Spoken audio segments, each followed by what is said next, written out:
Here's the next attitude disease. Over-caution. Some people never will have much. They're too cautious.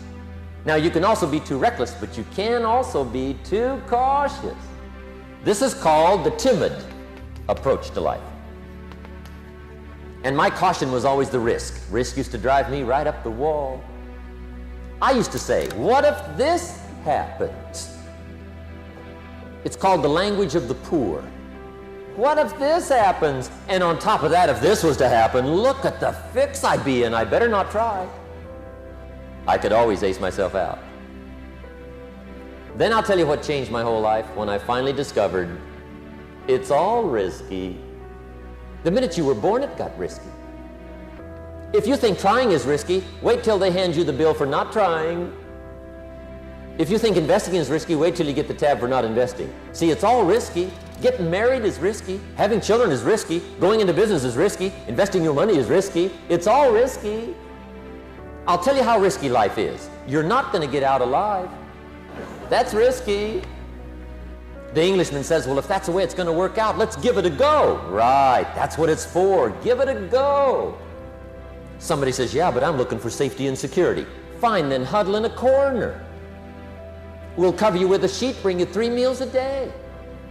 And we'll protect you, feed you, look after you, care for you. We won't let anything happen to you. And you'll probably live to be 100.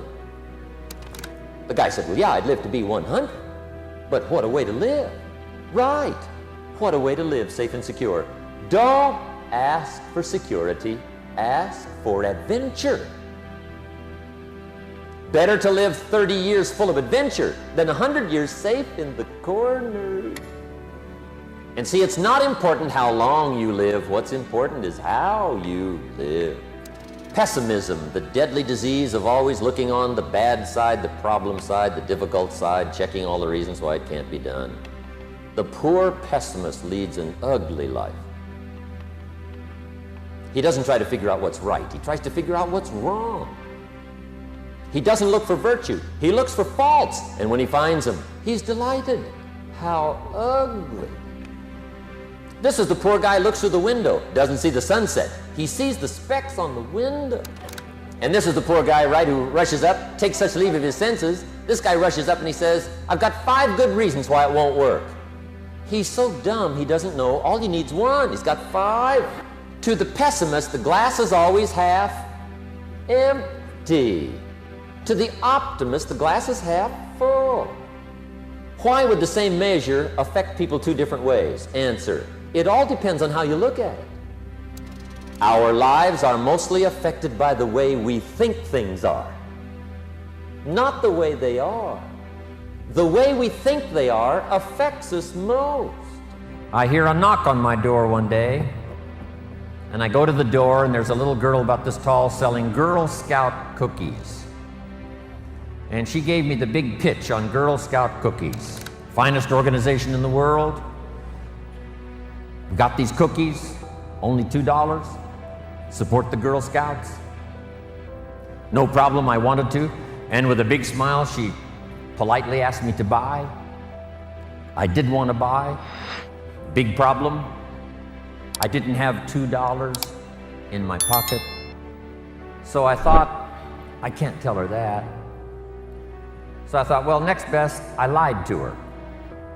And I said, look, I've already bought lots of Girl Scout cookies. I've still got plenty in the house that we haven't eaten yet.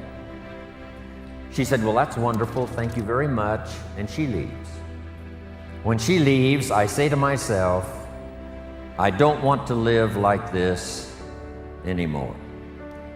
I mean, how low can you get lying to a Girl Scout? I mean, that's as low as it gets. So I promised myself that day it would never happen again. The first essence of life, and that is self-preservation, to produce enough to take care of yourself. The instructions given right to the couple that left the Garden of Eden. One was to multiply. It's a lonely place with only 2 people. But here were the next instructions, to be fruitful. How fruitful, how productive should one be? And here's number 1, to produce enough to survive, to produce enough to take care of yourself.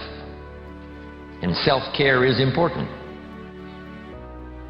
If you're flying on an airplane, the flight attendant says if for some reason we run out of oxygen, these oxygen masks will fall from the ceiling, and if you have children with you, quickly take care of them, then take care of yourself. No. They say what? Put your mask on first.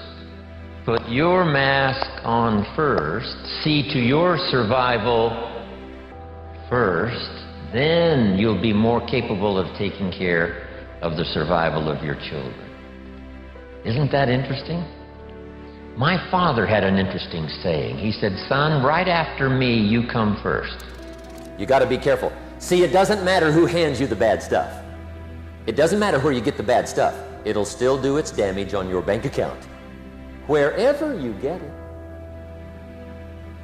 Mr. Schoaf gave me one of the greatest phrases when I first met him when he said, Jim, every day stand guard at the door of your mind. How important. Stand guard at the door of your mind. And you decide what goes into your mental factory. Don't let anybody just dump anything they want to in your mental factory, because you've got to live with the results. The last disease, but this one is deadly. Engage in this one, indulge in it even slightly, and you might as well forget the future, because it's going to forget you. Complaining, crying, whining, griping. A Bible word called murmuring. See, that'll ace your future. Spend 5 minutes complaining, and you have wasted 5. And you may have begun what's known as economic cancer of the bone. Just be on the lookout of the things that can destroy all the good you start. The war is on. And this evening, tomorrow, mentally, personally, socially, economically, you got to make sure you're winning the war. And this is part of it.